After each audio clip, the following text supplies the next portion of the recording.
Hey everyone. First technical issue of the evening, knowing to come off mute. Hopefully you can hear me, and thank you so much for joining our very first Model Citizens Assembly run by the Good Data Initiative and in partnership with Global Shapers. We're going to wait a couple of more minutes just to get started while everyone trickles in. And while we do, I'll maybe just explain the kind of dual system we have going on here. So we have a split audience today. In the Zoom with us are the jury members, and this is a diverse sample of the UK population that have come to participate more in the voting process that comes with the Citizens Assembly. And I'll talk you a bit through what exactly that means in a minute. And then the rest of our audience are joining us through YouTube, where we are live streaming, but we hope you'll also be very active participants through the various polls and question sessions that we have set up throughout. Also joining us on Zoom, most importantly, are our incredible expert speakers. So we have Sam, Gilbert, Johann, Laux, and Aidan Pepin, who will be helping us come to some thoughts and conclusions about the future of personalized advertisement. If there are any questions throughout, then please feel free to type these either on the YouTube or the Zoom chat. And these can be any questions, logistical questions for the speakers, or any other topics that may be important for you to raise as we go throughout. And also to mention, we would love to hear your thoughts through social media as we go. We're going to tweet through the hashtag Good Data Assembly. So any thoughts you have that you want to raise to the rest of the world, please feel free to do so, and we can aggregate through that hashtag. Wonderful. Hopefully my talking has taken us enough time to get people filtering in. So I think I'll go ahead and get more officially started. So welcome to the first Model Citizens Assembly. We're running it in joint partnership, as I said, between the Good Data Initiative and Global Shapers. And it's really great to have you with us on Zoom and YouTube. And we're super excited to work through hopefully a few hours of interesting discussion. Maybe I will start by taking us through a bit of the agenda, just so we can anchor ourselves in what is coming. This is not a typical webinar, as you may have realized if you've been the recipient of many of our emails. Instead, it's much more of an involved, thought-provoking, discussion-based model, also we hope, where we're modeling the session of principles of a citizens assembly, which is all about sparking public debate and kind of connecting society and building society engagements on issues that are important to us.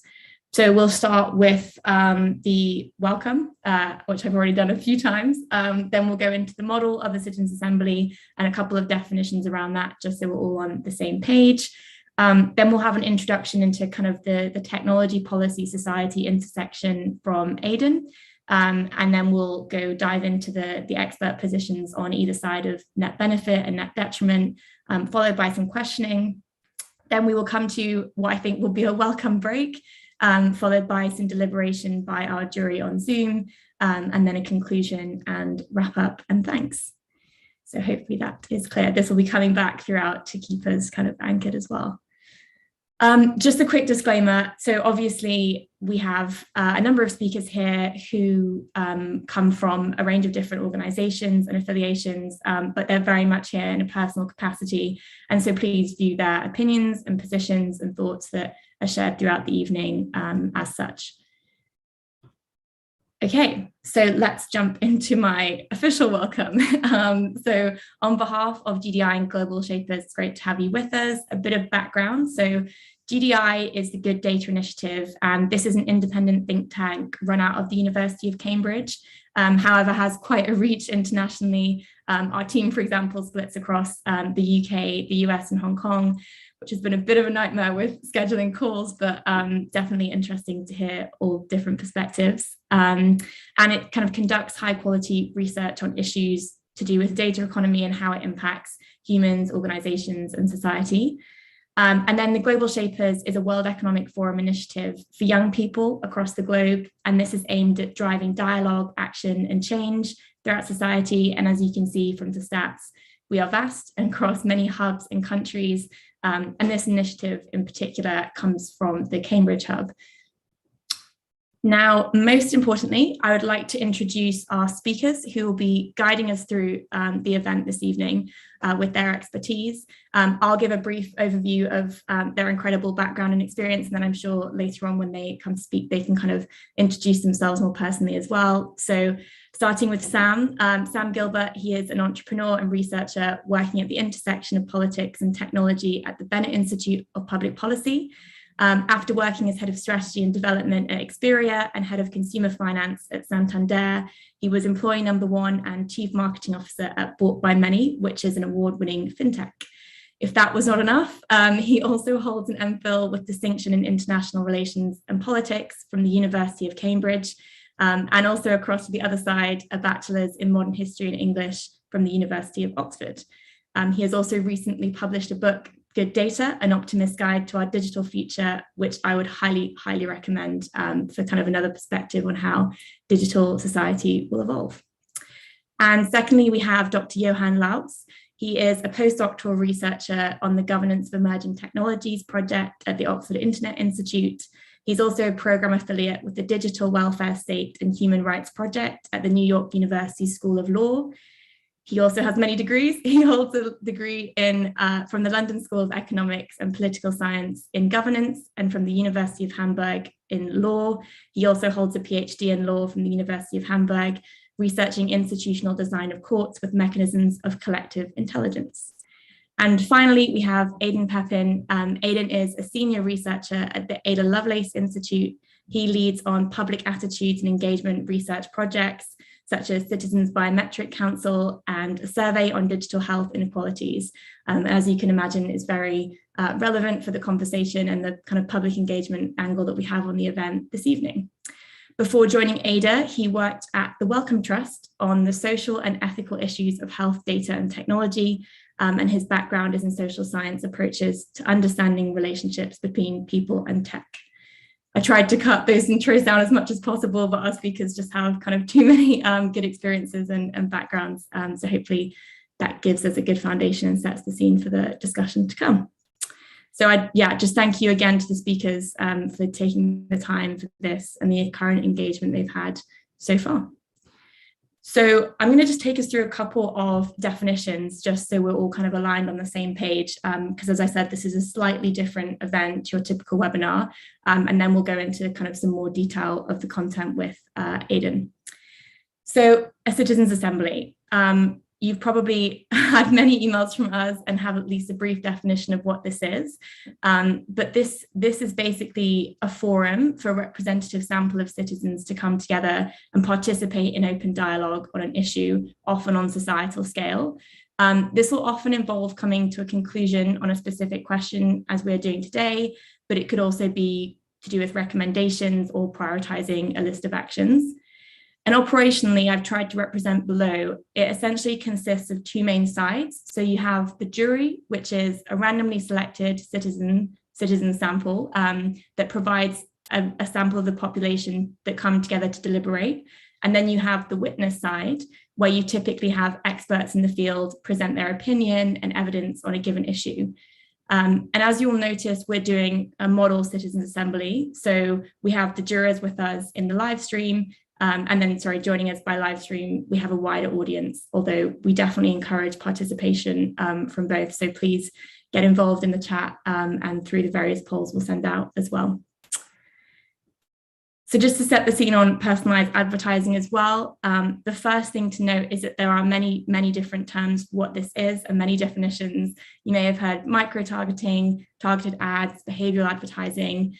But all that aside, it is basically a form of online targeted marketing strategy that uses your data and demographics to create audience subsets and segments that are then targeted with information based on those characteristics. And is it important? Well, the short answer is yes. It is the foundation of many major revenue sources for a number of the largest tech companies, and has been a key method of democratization of advertising that allows kind of smaller players to invest in more targeted advertising and grow their brand. It's also, if anyone's following the news, become increasingly visible in the public realm. The EU has recently published or started talking about banning micro-targeting, and Facebook and their parent company Meta are threatening to withdraw potentially from the EU over proposed data sharing legislation that would hinder the running of their targeted ad business in Europe. So very timely. We got pretty lucky, I think, with the timing of this event, but should hopefully add to the interesting discussion that we'll have. A final point that I want to say before I stop talking is just about polling. So as I mentioned, this assembly is about coming to a conclusion on the topic on either side. And as such, we'll be taking polls throughout, one at the beginning, one in the middle, and one at the end. We are assessing you across two dimensions. One is your opinion, and also one is the confidence in that opinion. And we think this is really important to collect, to gauge whether the information, the level of information that we provide is kind of increasing your certainty or increasing your uncertainty in how you feel about a certain topic. And one thing I would just really like to stress is the importance of the wording for our first question. We're not asking you to judge whether or not micro-targeting should be legal or banned. Instead, we hope that as an audience and as a jury, you can approach this with a more nuanced look and instead think about whether you believe it brings net benefit or net detriment to society. And it's a subtle difference, but I think an important one. So please try and keep that in mind in the questions and deliberation also. Wonderful. Well, with that, I am now going to stop talking and hand over to Aidan Pepin from Ada Lovelace to give us a bit of an introduction into technology policy and society and set the scene for our deliberation to come. So yeah, thank you, Aidan, if you can unmute yourself and appear. Thank you so much, Frances. And I hope the points I make over the next few minutes are as kind of clear and eloquent as your introduction to the topic there. So hi, everybody. My name is Aidan Pepin, and as Frances has said, I'm a senior researcher at an organisation called the Ada Lovelace Institute. We're an independent research institute based in London in the UK, very interested in the kind of societal, ethical, political, legal questions that are raised by technology, and particularly data-driven technology and artificial intelligence technologies. So I wanted to not talk about micro-targeting specifically. I'll leave that to Sam and Johann, who know far more about it than I do, but kind of more set the scene around what do we mean by kind of, technology in society, and what value do things like events like this, citizen deliberation and citizen participation, have for understanding some of those issues. So if we could go to my next slide, please. Thank you very much. So what I wanted to start off with was a bit of a definition of technology ethics, or this was actually originally about the ethics of artificial intelligence, but I think it applies to all kinds of digital technologies more broadly. So technology ethics is a set of values, principles, and techniques that employ widely accepted standards of right and wrong to guide moral conduct in the development and use of AI technologies, or as I think, any technology. So I'm going to come back to this definition in a moment. But I want to set it out because I think it's really important as something that I think we should all be kind of bearing in mind as we think about technology. What is ethical, what is right or wrong, what values and principles. But we'll return to this in just a moment. If we go to my next slide, the next thing I wanted to talk about was the way that I think digital technologies and society can interact. And it's quite a complex set of interactions, but I think we can break it down broadly across three things: the data that digital technologies use, the algorithms or the code that run digital technologies, and then the systems in which digital technologies are embedded. So let's take each of these one by one. So if we go to the next slide, I'll talk about the data. So most digital technologies, especially AI algorithms, the kind that govern your Facebook feed, or the kind that are used in all kinds of decision-making practices and businesses, are trained on huge amounts of data. They require huge amounts of data in order to be designed and then in order to run properly. And I suspect we'll hear about some of the kinds of data that go into micro-targeting advertising later on. But if that data is biased or flawed in some way, or it doesn't properly represent the world in which we think it is, then the technology itself, the algorithm that it's based on, will be biased and flawed too. And a lot of the ways that this manifests currently in the world, unfortunately, is in many ethnic and racial disparities. So for example, technologies that try to recognize faces quite often are trained using predominantly data sets that involve the faces of white people. And that means those systems are woefully inaccurate for people of color. And that has led to all kinds of injustices and discrimination in where these systems are deployed. And that comes down largely to the data that is deployed in these systems. If you go to the next slide, I'll talk a little bit about the code or the algorithms.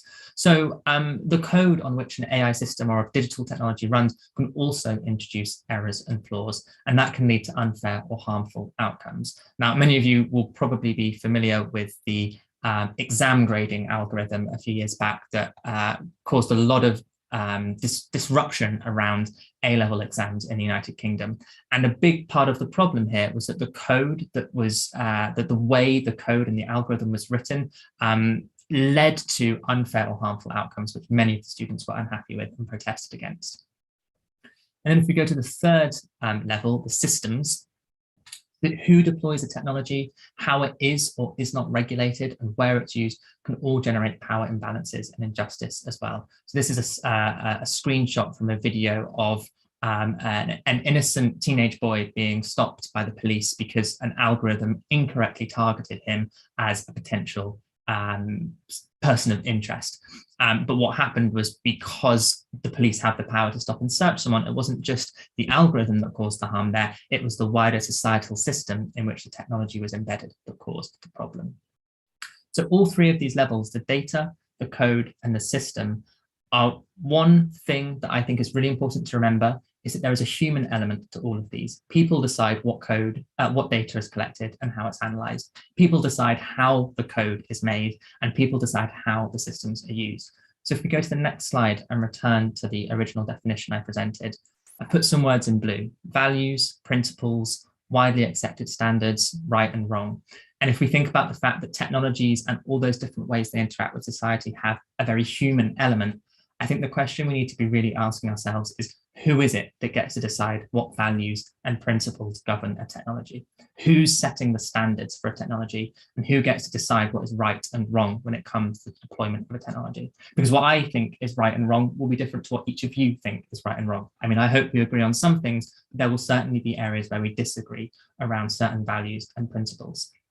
And one of the things that really drives the work I do, and why I think sessions like this are really important, is that right now, in my view, the people that are affected by digital technologies are often not the ones getting to decide what values, principles, standards drive those technologies, and are not the people that get to decide what's right and what's wrong. So the more we can involve members of the public, people who don't design technologies, in the decisions we make about how these systems are built, how they're governed, I think the more we'll get to a world and a society where digital technology is having more positive impacts for everyone. So I'm really, really delighted to be a part of this event this evening. I'll stop rambling there and hand over and say I'm very much looking forward to hearing your discussions. Thank you so much, Aidan. Most definitely not a ramble. Very interesting and really useful to kind of highlight the subjective nature of what right and wrong is, and how public engagement to kind of make that decision as a collective is especially important. So yeah, thank you so much for that introduction. Wonderful. So hopefully now that's set the scene for us to kind of dive into the meaty content and debate of this session. This will, as I mentioned, be between our two expert speakers, Sam and Johann. We'll hear from each for around 15 minutes, followed by an opportunity for each to give kind of a rebuttal on either side, and then we'll open up to a question and answer session. So please do write your questions in the YouTube chat function or Zoom or tweet us, I guess is also another way, on our hashtag as we go along, and we'll categorize them and try and get as many of them to the speakers as well afterwards. So without further ado, I'll hand over to Sam to give us maybe an additional personal introduction, and then take us through his arguments for the net benefit of micro-targeting in society. So Sam, if you can unmute or make yourself visible as well, that'd be great. Sure, thanks so much, Francis. I actually thought I'd start by building on something Aidan said about the value of these deliberative exercises. And one of the reasons I'm really pleased to be with you tonight is that I think deliberative exercises, citizens' assemblies, have got such an important role to play in the renewal of democracy. We're in difficult times for democracy, and this is exactly the type of way I think we need to be thinking about democratic decision making in the future. So one of the features though of citizens' assemblies is they do create a bit of a distinction between the expert witnesses and the citizens in the jury. But there's actually something about that distinction that I'd like you to think about as we go through the discussion this evening, which is that there is a sense in which you are all already experts on this topic. Just by virtue of living your lives online, you experience the targeting of advertising. And so I guess it's possible that you really dislike that. Perhaps it's something that you're really enthusiastic about. Perhaps you're completely indifferent to it. But whatever your actual experience of it is, I think that you should bring that to your deliberation this evening. And I think that is speaks to one of the biggest benefits of this type of exercise, which is that it's not just about the experts, quote unquote, informing the citizens, but also about the experts learning from the citizens and understanding better what their perspectives are. So I'm looking forward to do that. And so I am going to argue this evening that there is a net benefit to society from commercial micro-targeting. And that isn't a position that I'm taking just for the purposes of this debate. I've worked in this area and thought about these issues for about 20 years now. And so this is what I really believe. I really believe that micro-targeting is net beneficial to society. But in the spirit of this exercise, I'm also really open to being persuaded that I've got some things about my perspective wrong. So just so you understand where I'm coming from, although I'm a writer and researcher now, I actually spent the vast majority of my career in the commercial sector and a lot of it in digital marketing. So my perspective is one that's grounded in real world, hands-on experience of running campaigns that use data and that use targeting technologies. And I've done that in places like the Bank Santander, the data company Experian, and then also the pet insurance company bought by many. So maybe that makes me a little bit biased in favor of targeted advertising, but it also means that I have a good grasp of how it really works. And I do think when we talk about these issues, it's really important that we bring a practical as well as a theoretical perspective to the discussion. So why is it that I think that on balance, commercial micro-targeting is a net benefit to society? Well, I think there's three reasons, and you can see them on the screen there.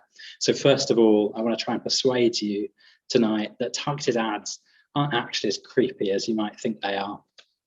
Secondly, I want to lay out some of the ways in which targeted ads help create economic prosperity that's beneficial for all of society. And then thirdly, I want to explain this slightly surprising thing, which is that as a business model for the internet, targeted ads are actually fairer than the alternatives that are available. So let's start with this claim that micro-targeted ads aren't as creepy as you might think. So since the Cambridge Analytica scandal, there's been a lot of concerns about the use of micro-targeting on platforms like Facebook. And a lot of the prominent critics of micro-targeting, so this is people like Shoshana Zuboff in her book, The Age of Surveillance Capitalism, and the Netflix film, The Great Hack, that you might have seen. They assume that what's going on is that tech companies have created algorithms that are now so sophisticated that they know you better than you know yourself. And that then leads to this fundamental threat to human freedom and to democracy, because it enables you, all of us, to be manipulated through data. And so I just want to explain a little bit why I think that's wrong.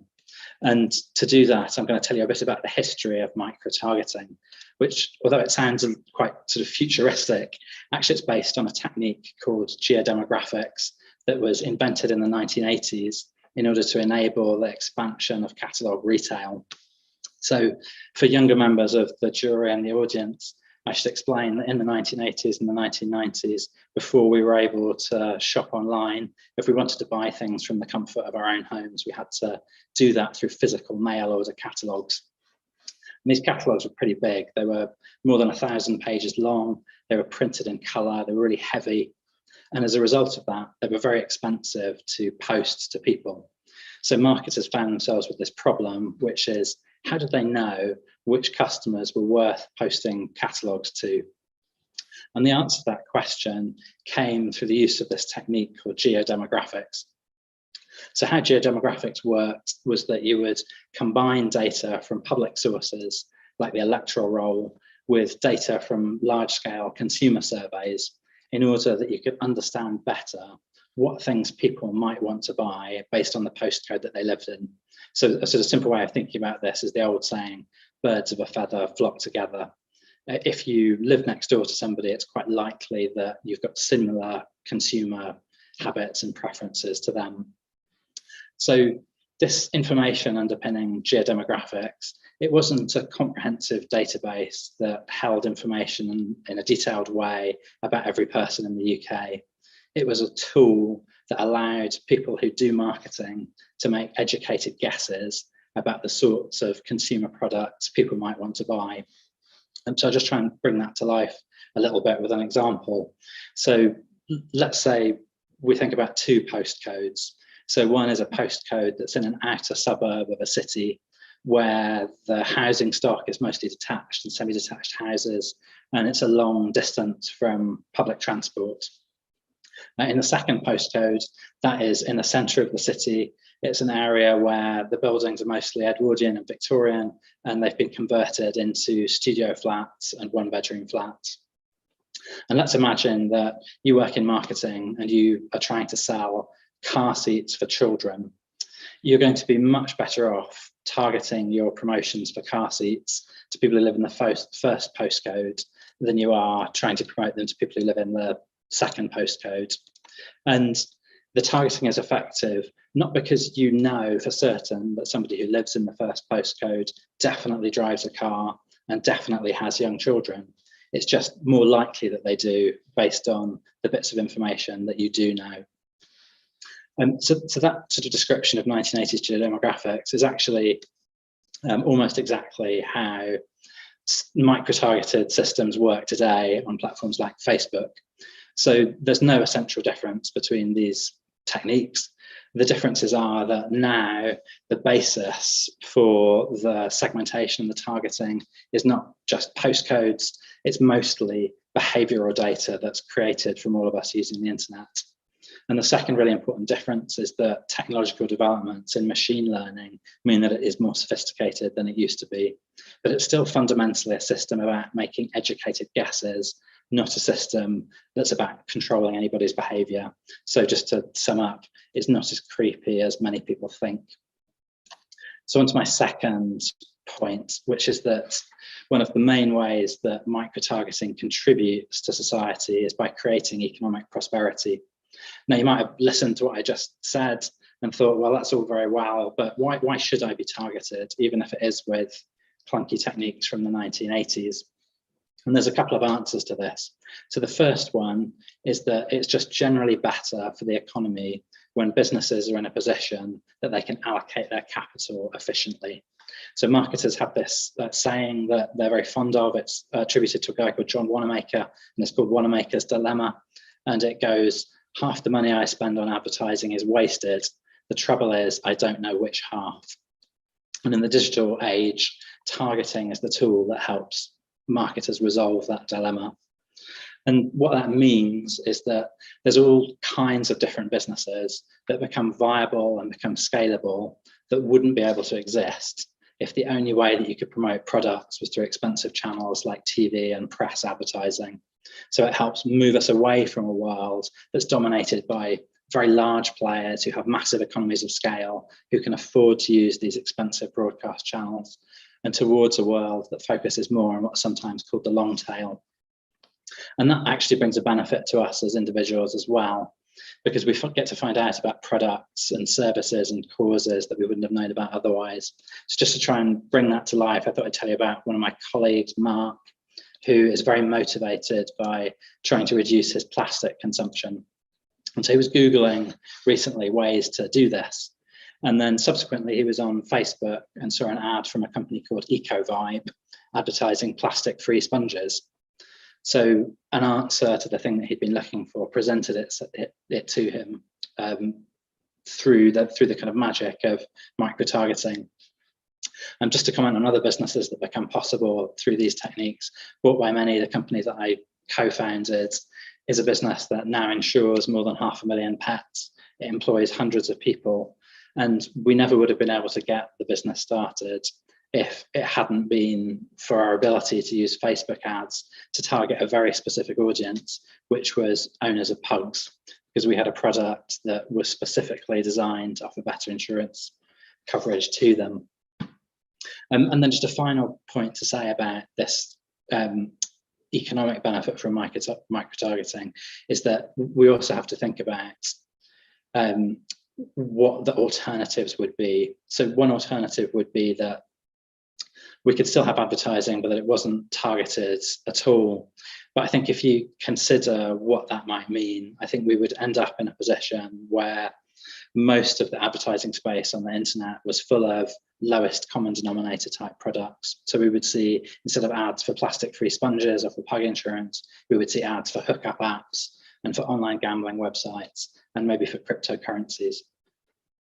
So that also brings me on to the third point that I want to make about why micro-targeting is a net benefit to society. And that really relates to some of the implications of the business model.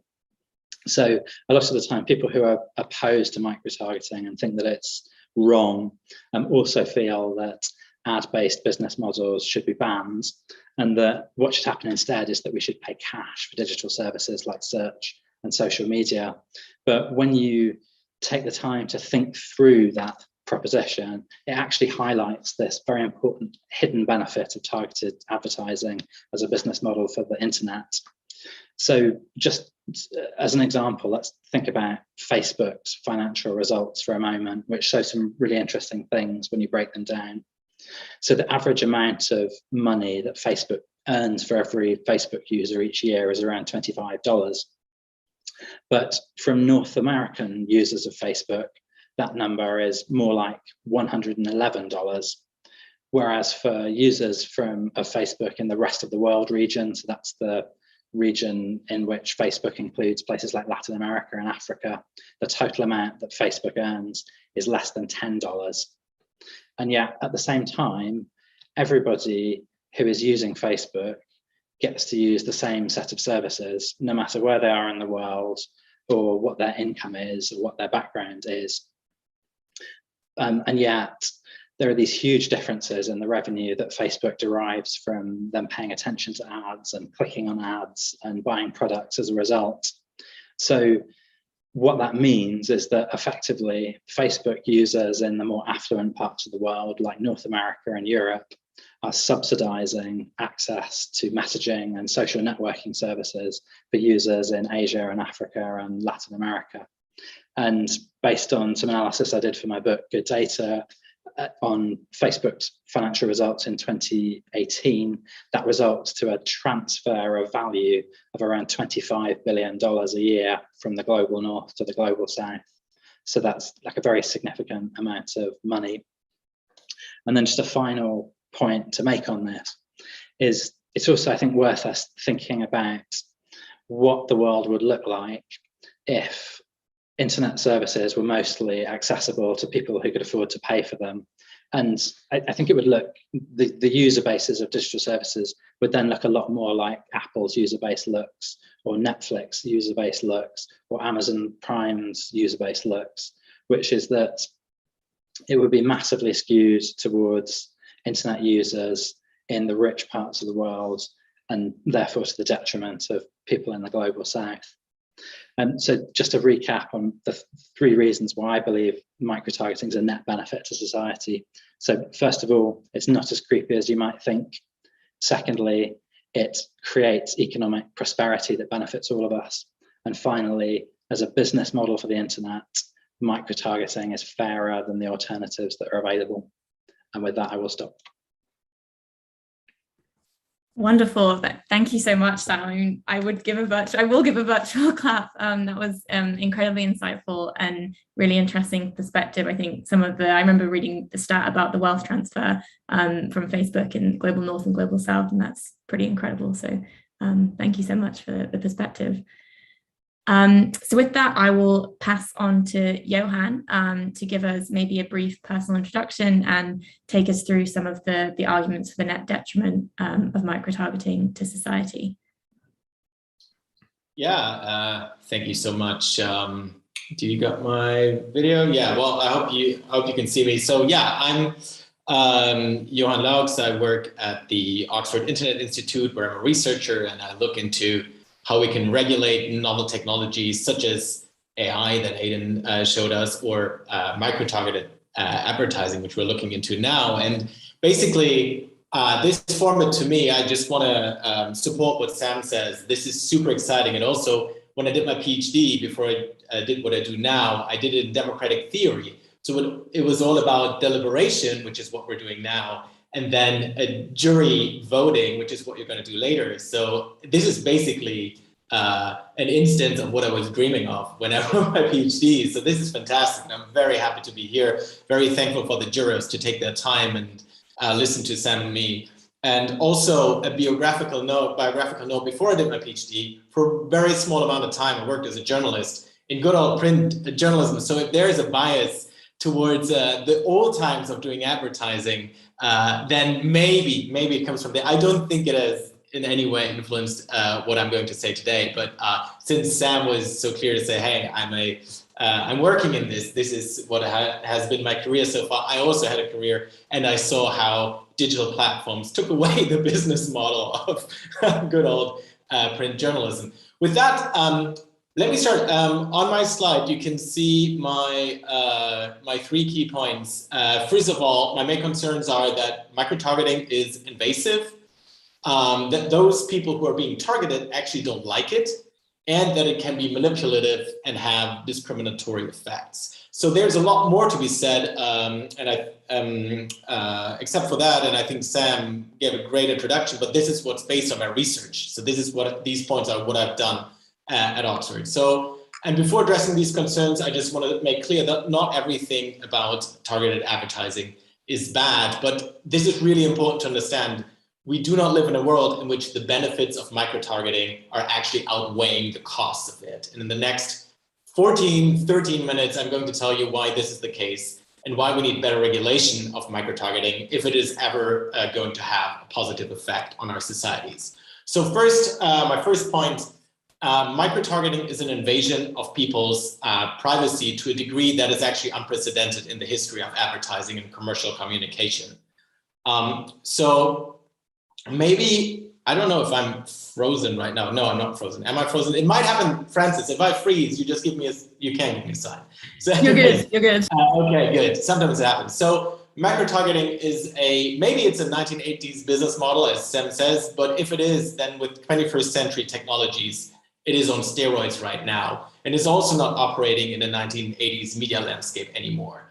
And we must not kid ourselves into believing that people have a good understanding of the technology behind it, and therefore are in a proper position to consent to it. So I'm going to go back in the history of advertising even further than Sam with this catalog. I'm going back to the old time of coupons. This is really where statistics started to have an introduction into advertising, because if you want to redeem a coupon, you actually have to send it back, you have to return it. And through that way, advertisers could learn which advertisements worked and which ones do not. Right? So if you're getting a lot of coupons back, your advert allegedly worked well. So today with micro-targeting, actually it uses way more sophisticated statistics than that. It can make predictions about consumers' preferences and their behavior based on data about their past online behavior. In other words, it collects the digital traces you're leaving behind by clicking and swiping. And micro-targeting is able to predict your social demographic information, such as age, your gender, your political and sexual orientation, your personality traits and emotional states, whether you're introverted or extroverted, and your values, how materialistic you are or how much you value self-control. But how many people do you think really understand that by liking, for example, a recipe for fatty and salty barbecue that's shared online, you're essentially sending back a super coupon, which contains information about your alleged eating habits, which is then auctioned off and sold to, for example, maybe a fast food chain or a weight loss app. And do you think that this outcome is even remotely predictable for an average consumer who just clicks on a like button for a post like this. And this connects to a broader point about consumers' consent to tracking and the targeting of advertising that it allows. Since the introduction of the GDPR, which is the sweeping European data protection law, we all have become quite used to clicking on these little pop-up boxes that ask us whether we agree to being tracked for targeting purposes. And in my point of view, these consent buttons are completely meaningless. No one reads the fine print. No one makes a rational choice as to whether it's good for them or bad for them to be tracked. All everybody really wants is to continue as fast as possible to the content of the website they want to reach, they want to look at. And just last week, the Belgian Data Protection Authority has found that one of those consent frameworks that has been used all over Europe fails to comply with a number of provisions in the GDPR. And the Belgian authority claimed that the information provided to users through the consent framework is too generic and vague to allow users to understand the nature and the scope of the processing of their data. So therefore, it's difficult to users to maintain control over their personal data. And to sum this point up, the privacy problems of microtargeting are not just an abstract academic debate, but they can violate existing laws. And privacy law is not just an abstract right, but it's essential for your control over your identity, your reputation, and your self-determination. And let me come back to my comparison of microtargeting to the old days of mailing back coupons. Different than in the past, today's advertisers can increasingly choose when to approach consumers. So take so-called hyper-targeting as an example. So this is research by a marketing professor at NYU in New York, and I quote her from her own research. It's about sending the right message to the right person at the right time. Assuming I consider myself an extrovert, for example, and I'm in an extroverted situation, that might be the best time to approach me. If you're at home, you're probably less extroverted than when you're hanging out with friends at a party.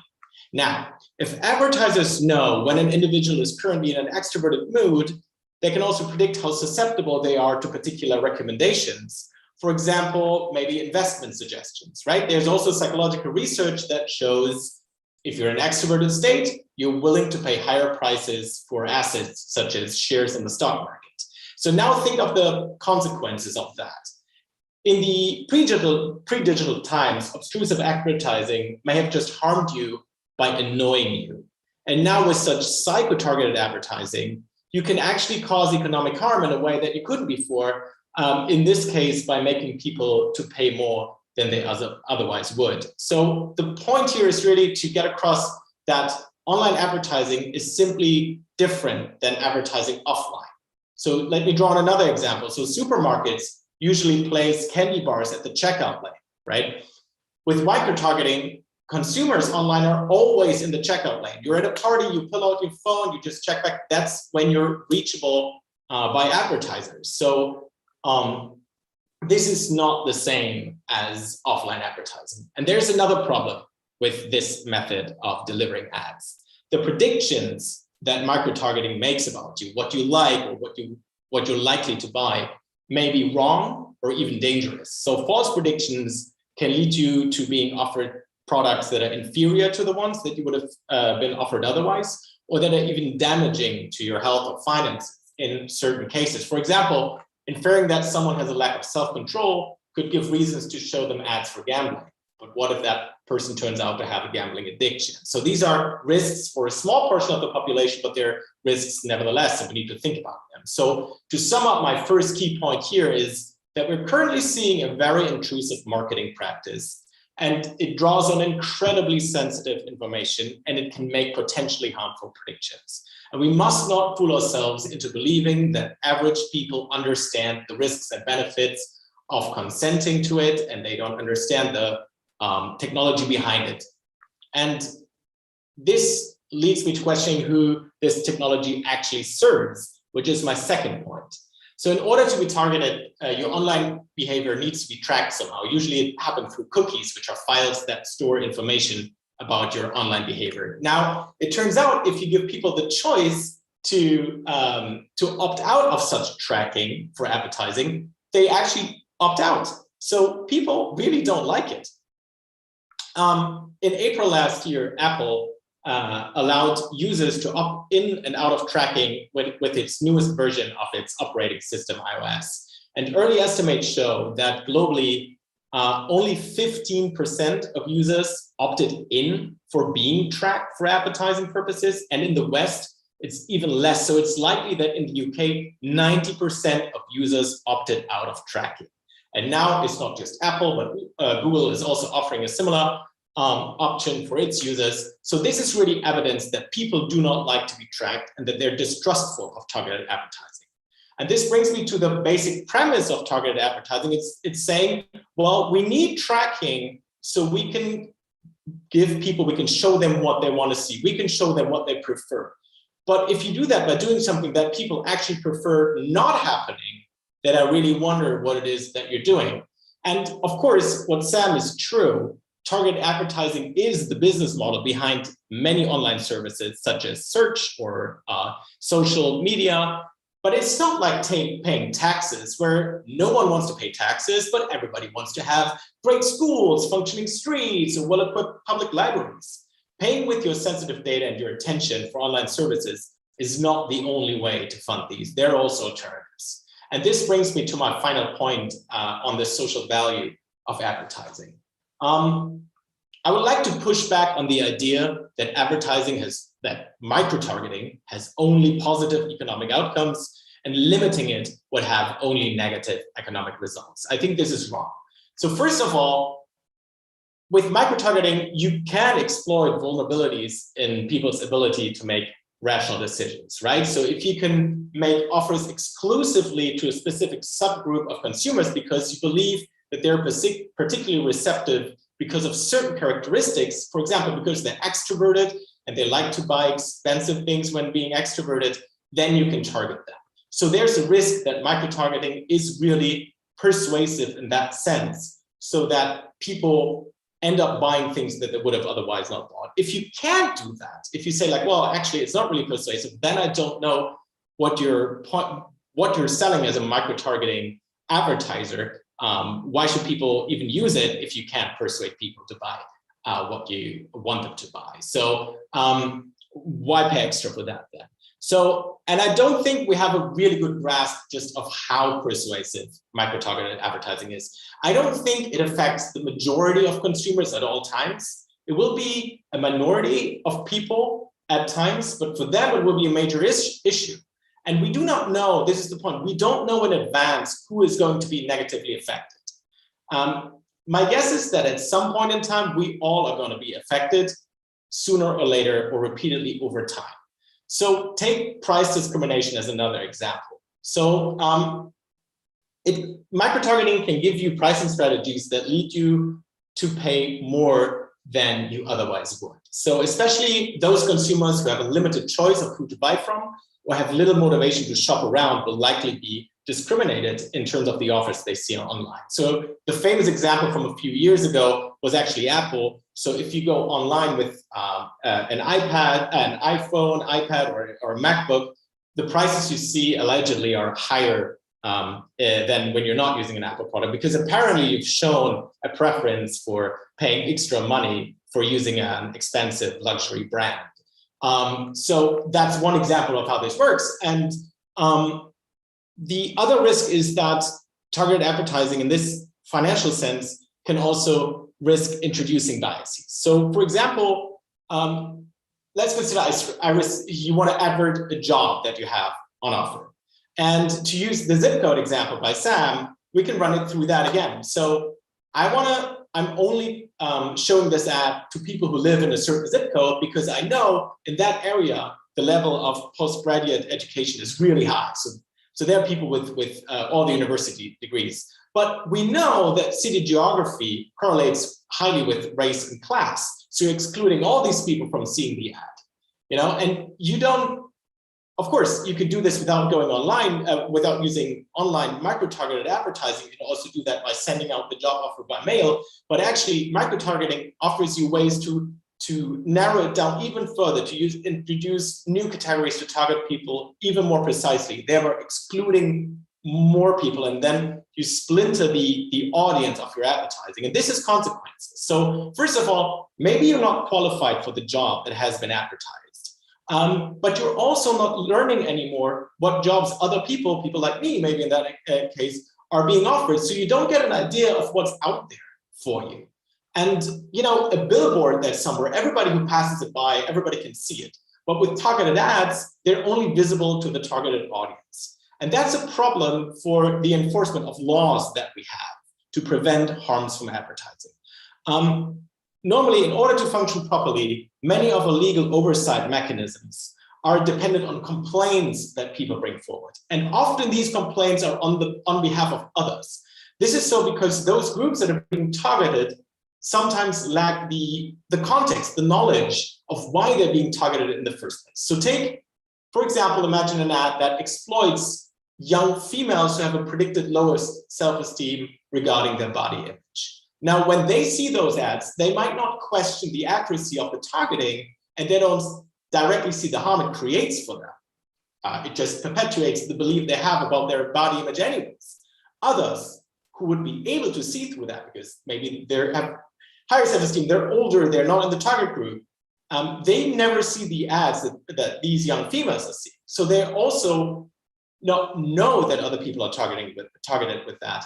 And then who is supposed to press stop to such bad advertising and file a complaint about this? So the point is really, it challenges our legal system, the way we control the public sphere in society. So just to conclude, I believe that in today's world, micro-targeting does more harm than good. So what we need is stricter regulation, and it begins by taking problems with consent into being tracked and targeted more seriously. The current model of consent failed completely. People dislike being tracked, and it shows. And we must not fool ourselves into believing that people understand how micro-targeting works for them. And also, micro-targeting requires better consumer protection. So we must understand that at some point we're all being persuaded into buying something we didn't intend to buy, or that we're going to pay higher prices because of that. Or we might be excluded from offers that others will see. And with that, I'm going to leave it, and we'll have a discussion on these points. Thanks. Wonderful. No, thank you so much, Johann. An incredible walk through kind of all the main areas and I guess points of concern more than anything. And interesting to kind of link it all the way back to Aidan's initial introduction in terms of, you know, public making decisions and how much the public are actually aware of what's going on behind the scenes to be able to make those decisions. So thank you so much. So following my agendaed structure, now we have some time for the speakers to kind of give points to each other and kind of rebut in that sense. I think how I'll probably do this is maybe by points. So if Sam, maybe you want to go first, if you have any things that you picked up on Johann's discussion, and then we can kind of have a response and then flip that the other way around as well. I'll kind of let that be a free conversation. Sure, there might be quite a lot. I'll try and be succinct. Yeah, so I guess like first of all, I should say there's actually several things that Johann said just now that I completely agree with. So I completely agree that micro-targeting in the digital world that we now live in needs better regulation. I also completely agree that this kind of bizarre process where every time we visit a website, we're asked whether or not we give our consent to be advertised at.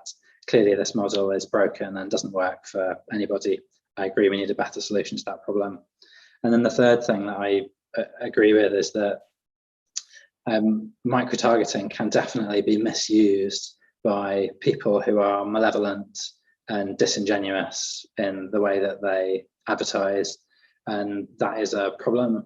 But I guess where I depart from Johann is that I don't think that's a problem that needs to be solved by changing the way that the technology operates. I think that's a problem that gets solved by better standards, stronger norms, and different forms of regulation.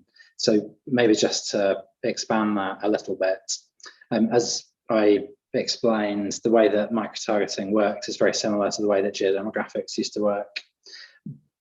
So we have to ask the question, I think, why is it that geodemographics didn't get abused in the same way that Facebook ads get abused now? And I think the answer is to do with the structure of the market. So if you wanted to run a geodemographic targeting campaign and send leaflets to every household in a particular postcode, there were multiple people that you would have had to have got to buy into those leaflets being delivered. So you'd have had to have a creative agency agree that they were okay with what you were putting on the leaflets. You'd have had to have a direct marketing agency to produce the mailing packs and do the segmentation. So there were kind of multiple third parties who had to be on board with what you were saying. And that's the reason why, even though it was technically possible to, for example, target people who looked like they probably had disabilities with a miracle cure, this just wouldn't have happened because the standards and the regulations were in place to prevent that from going on. And I think a lot of the problems we see right now with Facebook ads and some of the other targeting technologies come from the fact that everything has been collapsed into a single platform, and there's nobody there who is doing that role of making sure that the disingenuous and the bad actors can't use the technology for their purpose. So I completely agree with that's a thing we need to do something about. But I still think we can have micro-targeting and the benefit, all the other benefits that I described. And so I'll maybe just like also touch on a few things where I just feel like what Johann said was like not strictly factually accurate. So I felt, Johann, that you leaned quite hard on this idea that there's widespread use of so-called psychographic targeting. So this would be the idea that it is both possible and desirable for digital marketers to know when you're in an extroverted state and time an advert to reach you at that point. And just so, you know, like I guess partly from personal experience, I would say that like psychographic targeting of that nature is neither a desirable thing to do for marketers, nor is it particularly effective. It's just, it's unnecessary. The reason that it gets talked about a lot is because of claims that were made by Cambridge Analytica and Aggregate IQ and other businesses that were involved in some of the controversies in 2016. But it is not a reality of how digital marketing is actually practiced.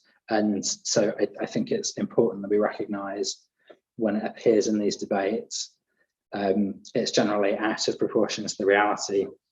And I guess another sort of comment to make on that is that one of the things that can create a bit of noise in this discussion are the sales pitches of the enormous number of intermediary players there are in the digital advertising market. So there's a ton of companies like Cambridge Analytica in this category called AdTech or MarTech. There's a ton of advertising agencies, all of whom spend a lot of time and a lot of effort trying to get people who like budget holders, so advertisers, to spend their money with them and to allow them to plan their advertising campaigns. So they're constantly coming up with what, you know, if you were being uncharitable about it, you'd say is just snake oil. So things that sound like they might be effective, but are actually just nonsense. And there's this kind of unfortunate irony for companies like Cambridge Analytica that have been embroiled in these scandals, that people have actually taken their sort of snake oil type claims seriously, and that's got them into a lot of trouble. Shall I pause there? I've got some more things I want to say, but I'm conscious I've been talking for a while. Do you want to come back, Johann, or shall I carry on talking? No, please go ahead, Johann, if you want to kind of respond to some of the points. Okay, great. Yeah, actually, I think I agree also with many things that Sam said. So just with starting with the last point about the graphic targeting and overselling maybe its usefulness. So basically that was just to show the potency of the technology, just not saying this is what's widely used, but this is just what researchers in marketing who develop these technologies, that's what they're working on. That's what they're trying to show what they can do. Whether or not it has actual value in the market is another thing. But I think with a scandal like Cambridge Analytica and certain misuses that we've seen on and around Facebook, I think the burden of proof now that in the usual case, it's not harmful, kind of lies with advertisers, online advertisers like you. So basically, so my question would be rather, what are you doing in practice to make sure that none of the bad outcomes are eventuating? So you also spoke about the comparison to the leaflets with the geo-demographic targeting of the 80s, where you say, oh, there's multiple people involved, they have standards, so this wouldn't happen. But it's not the same structure anymore. So where are the safeguards? Where are the stop signs within an organization? Where do you make sure, do you actually see what you're doing? Because it's not just running through people's hands. It's actually a lot of the stuff is automated. A lot of the ways you find out what makes people click on something is by running A/B testing, by using some kind of technology like algorithms that are behind it. So do you think actually that we have an industry right now where it's easy to, first of all, see what's going on, even for those who are in ad tech? Do you trust the intermediaries that when they say like you can target people in this or that way, that they have a normative background check saying like, oh, well, we should also really prevent that this or that bad outcome is not appearing? And then also to the leaflet comparison, I mean, right, you're targeting people based on a certain geodemographic matrix, but it's not a leaflet, right? I mean, a leaflet is delivered in your mailbox that you pick up maybe once a day, and then you look at it or you chuck it. But this is advertising that reaches you at any point. This was the point also about talking about introversion, extroversion, right? Whether or not you want to target people based on that characteristic, but the point is that they know, it's possible to know the circumstances you're in. You pull out your phone at a party and you're reachable at the party in a private setting. It's very unlikely that at a party you run outside your house and you bring back a leaflet from the mailbox. Like, oh, this is interesting, I should take a look at it. So it is technologically, it's a bit different. And if you then just to maybe widen it a bit, it's also, one of the problems is if you think about stuff like dark patterns, right? That there are certain design choices that lure people into certain actions, clicking on a link, for example, by just how you present choices online. If you combine that with targeted advertising, you have very little thresholds for people to follow a commercial cue that probably in most cases is harmless. They just want to sell you a pair of jeans just after you bought a pair of jeans, but it can also be really harmful. And I think, just to conclude, the burden of proof really lies with the industry. And my point is, my role as a normative scholar is to tell you, hey, these are all the problems we're seeing. So if you're not going to find a solution, we're going to find a legal one. So that's just, I think that is the point where Sam and I maybe differ a little bit. Yeah, super interesting. Thank you, Johann. I don't know, Sam, if you want to kind of answer that question, and then we can go into kind of questions from the audience and jury. Yeah, sure. So I think there are a couple of questions in there. And I'll maybe just try and tackle the last thing first, which I suppose is to do with like how effective, how persuasive is this type of advertising? Because I think your comments just there, Johann, made me realize that this is a thing probably one doesn't know unless one actually runs targeted campaigns.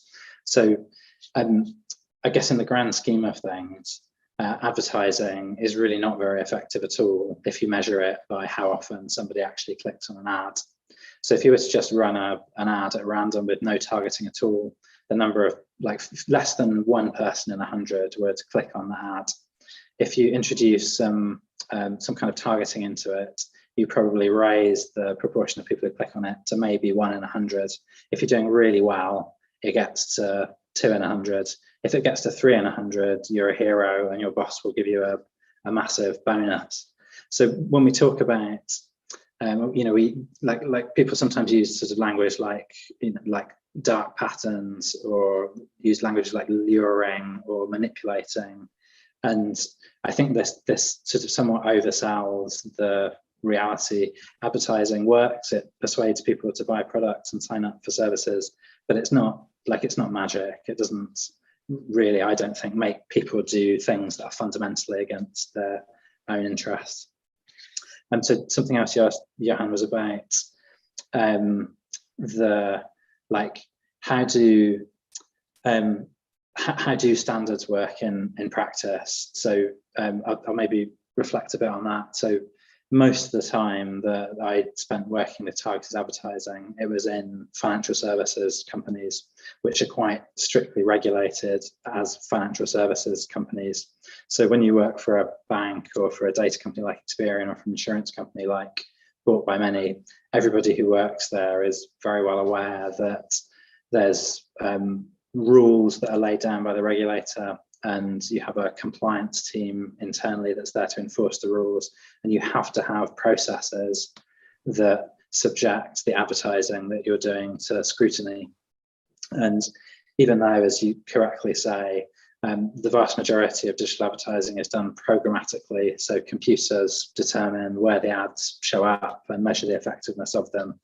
Before you as a marketer feed anything into the system, that has to be approved through a process that has to satisfy the compliance team, who have to satisfy the regulator. And I suppose I learned about those processes and to take them seriously earlier in my career. And then when I was building a team at Bought by Many, they were processes and values that I tried to instill in the people that I hired. And I would say, like in general, that works pretty well in context where regulation is part of what people do. I think, as we touched on earlier, there is a problem when we get into areas that aren't regulated, and when the technology is accessible without many checks and balances to people who don't have those kind of values. So, again, I think we're in agreement that's a thing that needs some work from regulators and from the platforms that make the technology so widely available. I'll just make one final point, because you also talked about whether it is actually possible for the humans to know at all what's going on. And I think it's helpful to acknowledge is that now, partly as a result of some of the scandals and the controversies, all of the tech companies provide searchable archives of all of the ads that get run on their platform. So not only are the organizations themselves able to look at what has actually been run and been engaged with, but actually policymakers can do it, ordinary members of the public can do it. So my belief is that the ecosystem is becoming more transparent than it was 5 or 6 years ago. Thank you so much. Johann, if you want to say something quickly, and then we'll head into I don't want to destroy your timeline. No, that's okay. Feel free to give a... Okay, so just very quickly. First one was, you may reach 1 in 100, or 1 in 100 people might click on something, or if you're good, 2 or 3. From a legal perspective, I really care about these 2 or 3 people. So, and just to give a background, so normally when you regulate advertising, you kind of in advance say, these certain demographics are vulnerable, elderly people, children, maybe people with some impairments. But now I think if you have a population of 100 people and 5 of them are maybe, I don't know, have a gambling problem, and 2 of them click on your link, then I don't care what the other 95 who don't have a gambling problem do.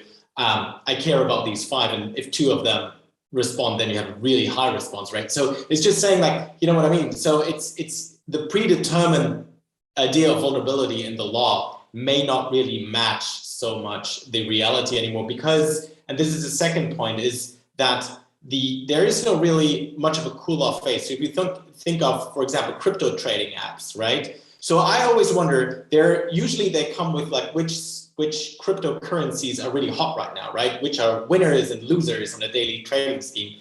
And if you see that, you can directly buy them. You know, if you get an old newspaper and then you have to call your broker before you can make a trade, that takes forever. And that traction, you know, that is friction that will cool you down. And now at least certain people can act very intuitively, very directly, with direct economic consequences for them. And that's why I think, you know, using old regulations, saying finance has been very well regulated. Yes, there's a lot of regulation in financial advertising, but the world is much faster now. And I know there's, you know, ways to adapt that, and has been done. The laws have been updated a bit, but I'm not sure it's always going far enough. And just for the last point, access to that searchable archives are great.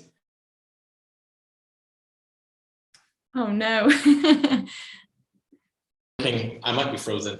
Oh, you're back. We got access. I'm always frozen once. I'm always frozen once. And now it happened. Okay, that's cool. I'm always frozen once. So why not put those archives into law, as the EU is trying to do now with the Digital Services Act, where you have those repositories of advertising. It's great if advertisers do it voluntarily. Maybe it's better if we're all on equal footing. Everybody does it.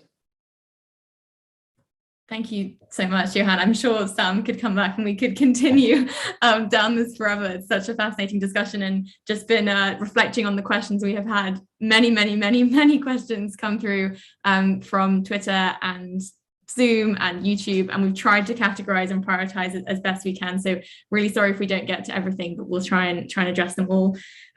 Maybe just to kick off, I think this one is mostly for Sam. I guess one of the main arguments that we hear when we talk about micro-targeting is thinking about vulnerable people.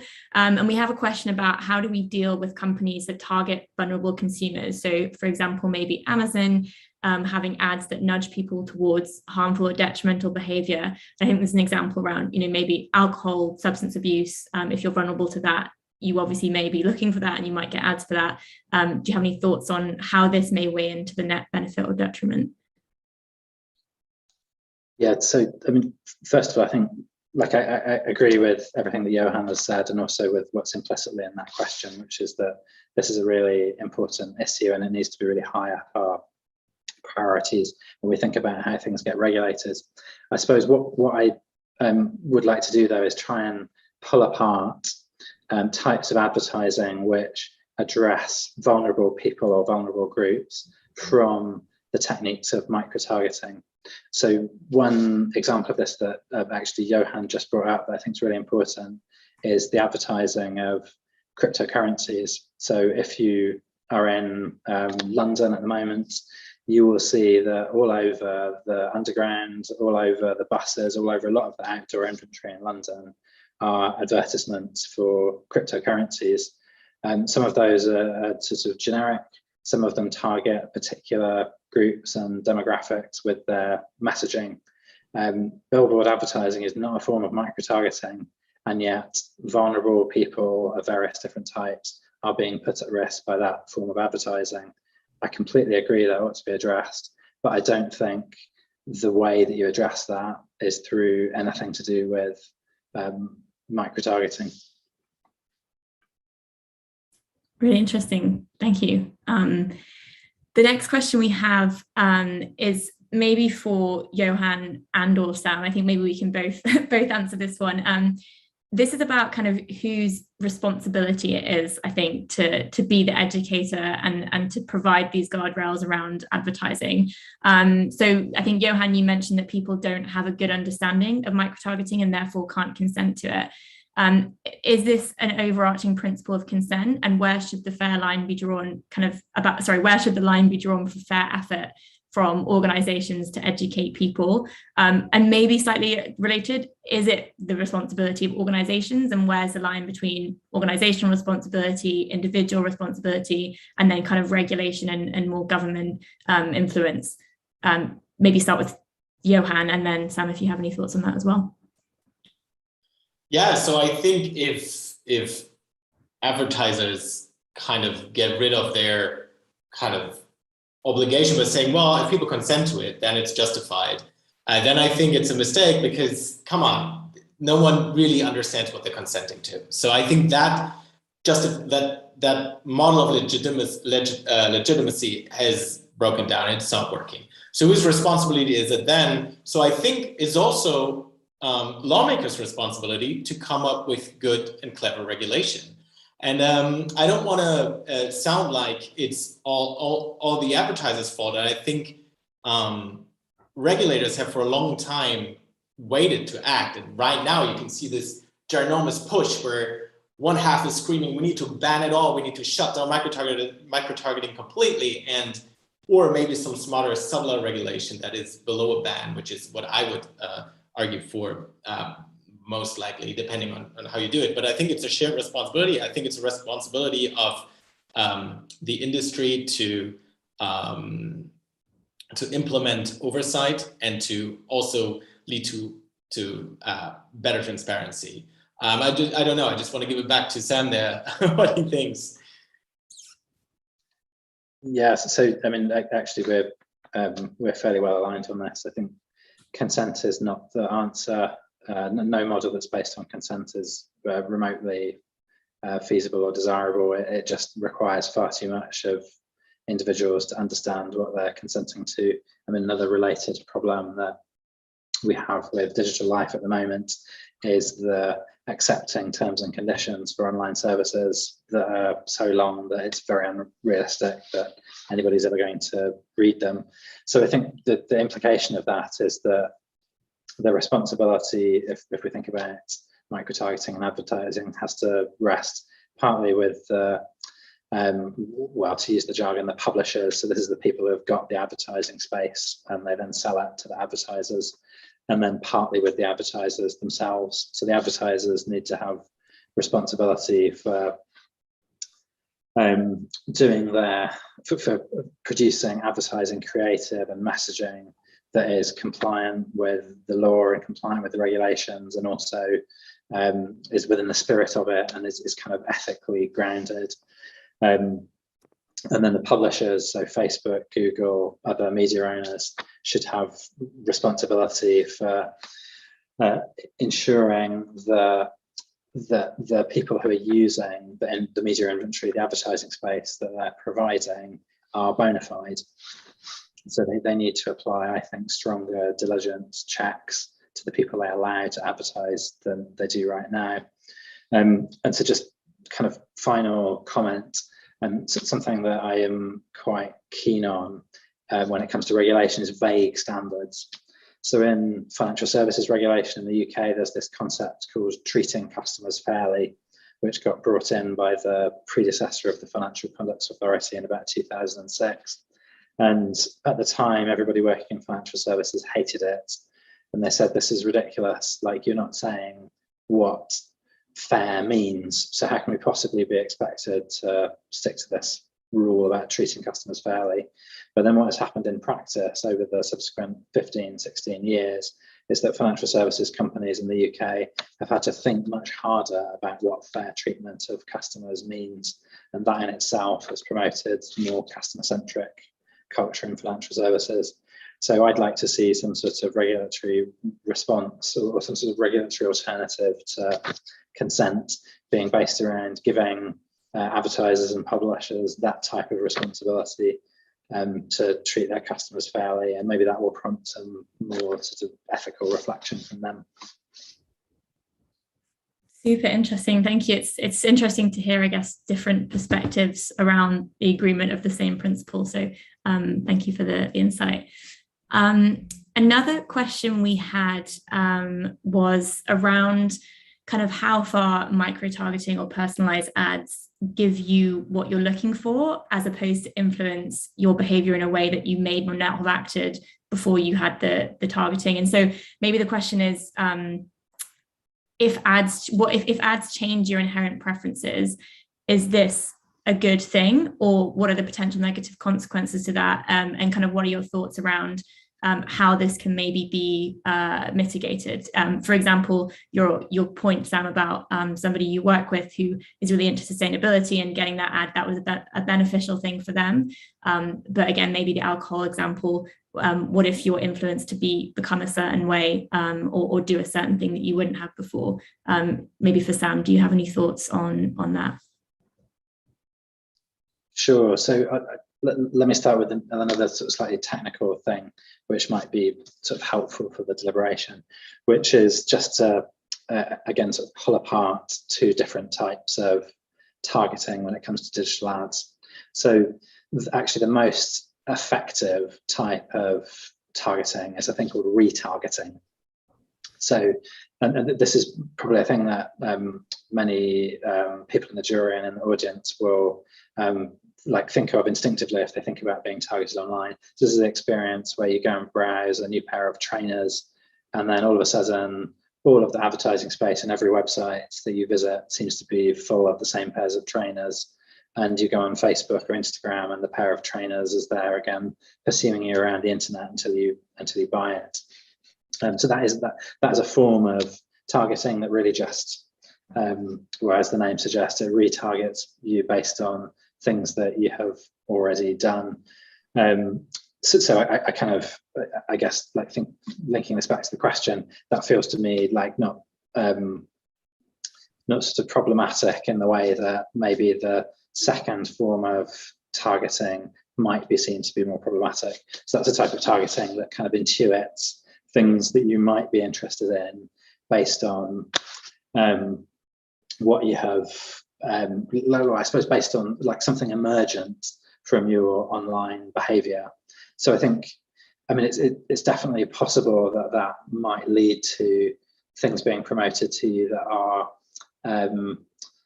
like not good for you. I mean, I think actually some of the examples that we have used in the conversation today have not been the best examples, because actually in the UK anyway, gambling is very heavily regulated. You can't advertise gambling on Facebook, for example. Likewise, alcohol. I mean, Facebook is actually like, in terms of its values when it comes to advertising things, it's very conservative. It doesn't take a lot of risks with these types of categories. So, you know, that said, obviously there is some risk that people will have products promoted to them that aren't good for them. But I think we have to weigh against that this thing that can actually be a really joyful thing about online life, which is the serendipitous discovery of products or entertainment content that you otherwise never would have known about. So, you know, like the plastic sponges was one example of that. You know, but well, let me leave it at that. I think it can go both ways, this sort of intuiting of things that what we might want. Maybe I'll just like say one final thing, which is that you know, what is probably too big a question for us to get into this evening is whether capitalism and consumerism are the right economic systems for general human well-being. I mean, that's a very sort of important discussion, and there's a lot of criticisms that you can make of capitalism and consumerism, but for better or for worse, it is how the world goes round at the moment, is through people buying things that they didn't know they wanted or they don't really need on the spur of the moment, and that's kind of what creates economic growth, unfortunately. Very, very interesting question, but may take us slightly derailed if we went into that for too long. But maybe that's the next event that we hold. Johann, I don't know if you have any thoughts on that you'd like to comment on. Yeah, I think from a regulatory point of view, it's very similar. If advertising just informs you of what's out there, so you already have a preference, you want to buy a pair of jeans, and then you see ads for a pair of jeans, I think there's not much of a problem with it. And the problem is really with changing the preference or creating a desire to buy something that you had no preference of buying before. So, I mean, in the old days, it might have been like, hey, you like smoking and cigarettes? You should try alcohol. You know, that's really good for you then. And today it might be, you like investing money in the stock market, try cryptocurrencies. You know, it's the stock market on steroids. So that might really be persuasive. And there we might, from a regulatory point of view, think, hey, this is not matching the preferences of consumers. This is creating new preferences, and this might also be bad for the competitors, right? So other people who would otherwise have sold the product, you know, they're being pushed out of the market because you create new preference for this new product that might actually doesn't only need to be harmful, it can also be bad for competition if advertising is too persuasive. And whether it is informative or persuasive, I think that's one of the age-old questions in regulating advertising, right? I mean, there's two different economic models of how it works, informs and persuades, and which it is always a toss-up. It's always a question. And it's probably both, and depending on how strong it is. That's why I think technology matters so much, because the way you can make people click on things might make it more persuasive. Again, maybe on the low level that Sam's describing. I'm not saying we're all being misled the whole time, but it just raises the likelihood a little bit. Makes sense. Thank you. Maybe one final question that is kind of for both of you that maybe sums this up quite nicely is, in the question of net benefit and detriment, we talk about micro-targeting as one thing, and we've had a bit of a nuanced discussion about, you know, the different layers and the different examples that could or could not or should not be included in that. So maybe the question I have is, where do you feel the line is between invasive versus acceptable personalized advertisement? And maybe could you give an example of a potential gray area where you feel like it's not clear and where you think that it might tilt, to basically sum up your position on kind of the barriers, or like the leaning and the balance between what's right and wrong in this realm. Maybe we can start with Sam and then head to Johann. Thanks for starting with me for the really easy question there. Sorry, I can ad lib and take some time for you to think. That's fine. All right, so like this might sound a bit like a cop out, but I actually want to, or like my instinct here is, this is a thing that the jury members ought to think about, like their own experience of. So like, I'm fairly sure everybody's had some experience of being targeted with advertising. What's the balance there between times when it felt invasive, inappropriate, like something had been known about you that you really didn't want to be in the public domain, and weigh against those times when it was useful because it reminded you that you hadn't booked that train ticket, or it was useful and interesting because you never would have thought of going to see that movie or whatever it is. Yeah, so sorry, I can't give a better example than that. No, really, really interesting, and a good way to take us into deliberation as well. So thank you, Johann. Yeah, I think there's two ways to draw the line. So the first one is based on which characteristics do you allow people to be targeted on. And I think what's acceptable is, of course, your past purchasing decisions might be, so you bought a pair of jeans, you get an ad for a pair of jeans, fine. Contextual, you're visiting a football website, you get an ad for buying a football or some jersey, fine. I don't care so much. When it comes to sensitive information, then it's different. Your health, your psychological state, right? Your finances, maybe your sexual orientation, political views. That's when it gets a bit, not a bit. That's, I think, where we should draw the line, right? When the information gets too sensitive, where it's exactly delineated is, of course, a bit more complicated. So that's the characteristics, and I think the second one is the degree.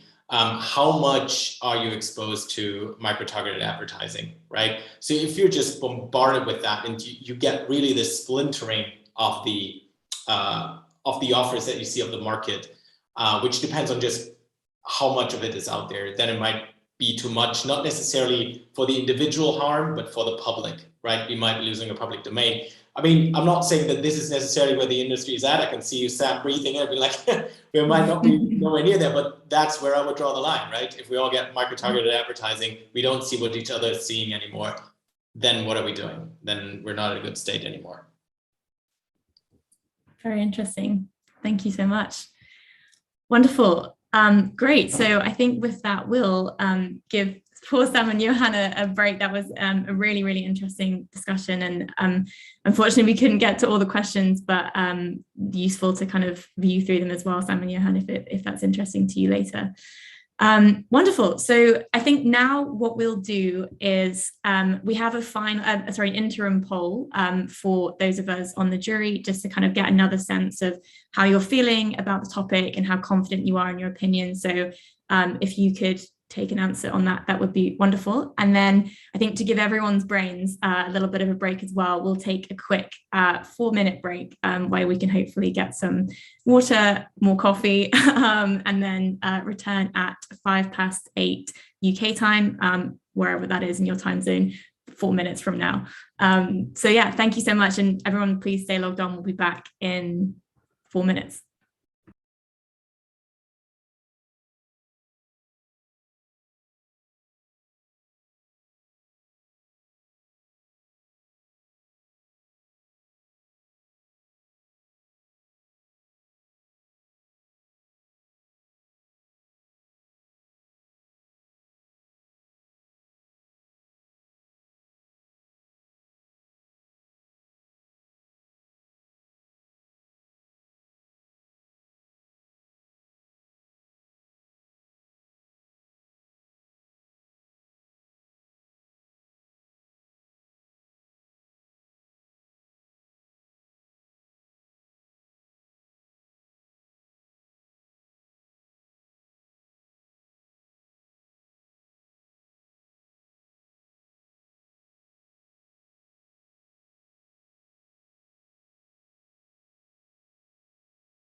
I appreciate those 3 minutes were not as long as I thought they would be.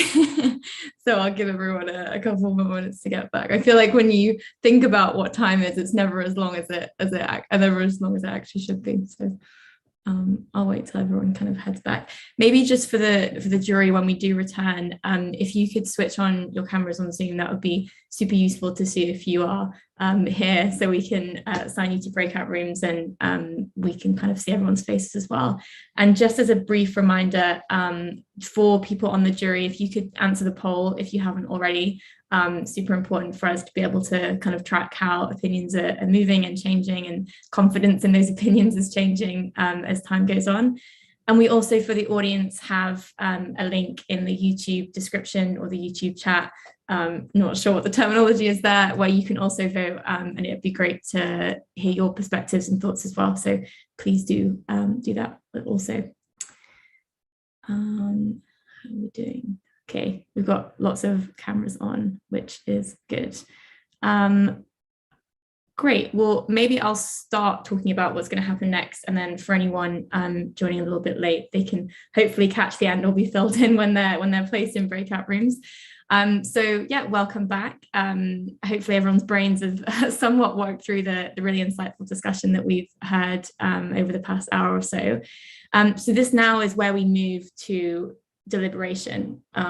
So this section is essentially where it's time for everyone to discuss and reflect on what we've heard, and the jury to kind of get involved in the deliberation stage. So at this point, we will put you as the jury on Zoom into breakout rooms, about 6 people per room, to discuss your perspective on the positions and the information that you've heard, and try and come to an individual conclusion on where you lie now, given the discussion that you have in the rooms and the discussion that we've just had on the main call.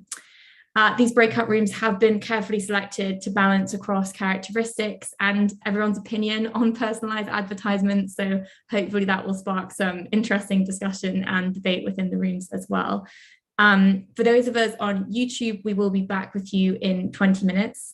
So please do stay with us, take an extended break from my 4 minutes, and you can come back and hear kind of how each other's perspectives have played out, and some key takeaways from Aidan as well, on some of the insights that we've heard throughout the conversation. So hopefully seamlessly behind the scenes, this should all work, and we should be heading to breakout rooms. See you all in 20 minutes.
Welcome back, everyone. Almost started on mute, but caught myself that time. I'm just waiting for the final rooms to close. I have a big banner telling me it's 18 seconds now, so everyone should trickle back in soon. I think room 3 is particularly still going, so maybe their debate is particularly interesting. Wonderful. I think we have everyone back now. Great. So thank you so much for the engagement so far, and I hope that the rooms and the discussions have been as interesting as what came before it. We have another poll coming out, I think has either come out or is going to come out on your screens now, just to again test exactly the same thing as we've been doing throughout, how your opinion may or may not have changed given the discussion that you've just had more openly in your breakout rooms. And while you are filling that out, I would just like to again thank everyone for attending and participating in this event.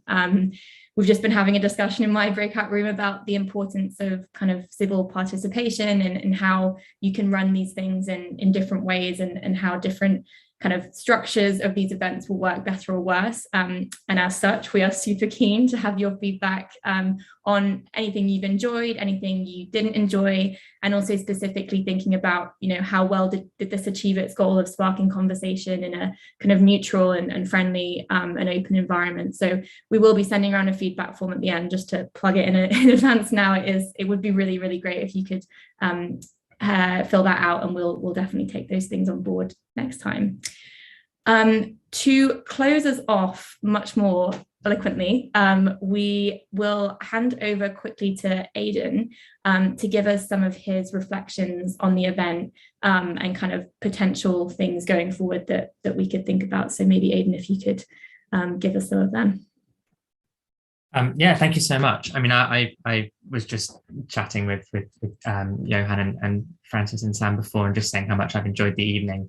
I mean, as I was just saying to them, you know, a big part of my job is organising events like this myself, and I know how much time and effort goes into putting them together, how much thought comes in on behalf of the speakers, and I think Johann and Sam were truly excellent expert witnesses to present this evening. So I, commend them both for bringing their kind of thoughts and being engaging and engaging in the spirit of good debate. But I also know it takes time on the part of all of you, on the jurors, for participating, giving up some time in your evening, listening intently, and kind of engaging in the good spirit of debate. So I think it's really wonderful that there's a group of you that have come along and have taken part and listened and found it quite interesting. For me, there were a few things that cropped up around this topic of micro-targeting that I think are really interesting, because they crop up quite a lot in these kinds of conversations and debates about not just micro-targeting, but all kinds of digital technology. So this idea that, what we often need around many of these technologies is better regulation of them. And I think that crops up whether you're talking about micro-targeting or facial recognition, or the use of artificial intelligent algorithms in financial credit scoring, or the use of new innovative medical technologies. There's often this kind of race between the pace of technology and the pace of regulation. And I think it's really interesting this has come through in the conversation this evening. I think the kind of questions we've that Sam and Johann covered around kind of, what are the right or wrong ways to use or misuse this technology, and how can we mitigate against them? And I think the questions that came through from all of you in the chat were kind of really on point and really spot on. One thing that I did, I have a kind of my own citizens jury or citizens assembly bingo, and one of them is capitalism. Capitalism always comes up, especially when you're talking about data. It always comes back to capitalism. So I could tick that off on my little bingo card, which I thought was interesting. And then the other thing was Sam gave what he thought was a cop-out answer, which was on one of the questions. He threw it back to the jurors and he said, well, actually, I think it's up to the jurors to answer that question. I can't remember what the particular question was, but I remember jotting that down. And actually, I think that's not a cop-out at all. Often that's the best thing to do, because Johann and Sam are rightly experts in this topic, but their expertise does not grant them any more democratic say over these issues than any of you, in my personal opinion, especially now that you've thought through these issues and listened to the ideas. So your thoughts on kind of the right or wrong here are so important. So I'll stop chatting there, but I just want to say thank you so much for having me along this evening. I really enjoyed it. I hope you have too. And I'm looking forward to kind of seeing outcomes of the polls and things. Yeah, no, absolutely. Thank you so much, Aidan, and thank you for your participation and summing up. Very, very true. So with that, I do think that are we sharing? Can everyone see the polls? Hopefully, or maybe not. Let me know if you can or can't see the polls. Hopefully we do have the polls coming up on screen now to show where we ended up. So this kind of shows us that we slightly skewed to net detriment, but you know, not really a full push over to one side or the other. And we have kind of more people feeling confident, I think, now than they did when they started. Obviously, I don't think you saw the first poll, but from my recollection.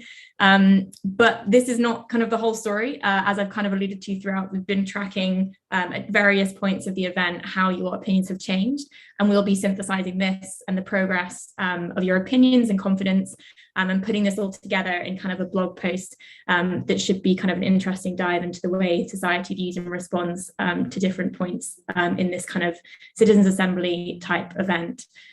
This will be coming to you by email, I think, if you've signed up for us, and we'll also publish it on the GDI website. Like I've also said, I think throughout, in addition to the vote itself and the outcome of this event, we are also very interested in how you feel like this has been a good civic public engagement forum on this topic. And so please do fill out our feedback form. I don't know if I can plug it much more at this point, but we would really appreciate that to give us some good thoughts going forward. With that, I think I would like to round up by just saying a really, really genuine thanks to Sam and Johann and Aidan for coming and making this the event that it hopefully has been. If nothing else, I found it incredibly insightful and probably have become less confident of my opinion actually coming out of this than I was going in, but that's all part of it. So yeah, massive thank you to everyone there. And then just a final couple of things to call out. The Good Data Assembly is going to be a collection of events centered around the data economy, so please do watch this space. We'll be sending through a bunch of links. Maybe they've already been sent, or you'll get them to your emails. If you signed up to this event a while ago, you probably know how much we like to email, so do expect a few more of them. And yeah, please do stay in touch. Other than that, I think that we are good to kind of go and let you enjoy your Wednesday evening. So thank you so much.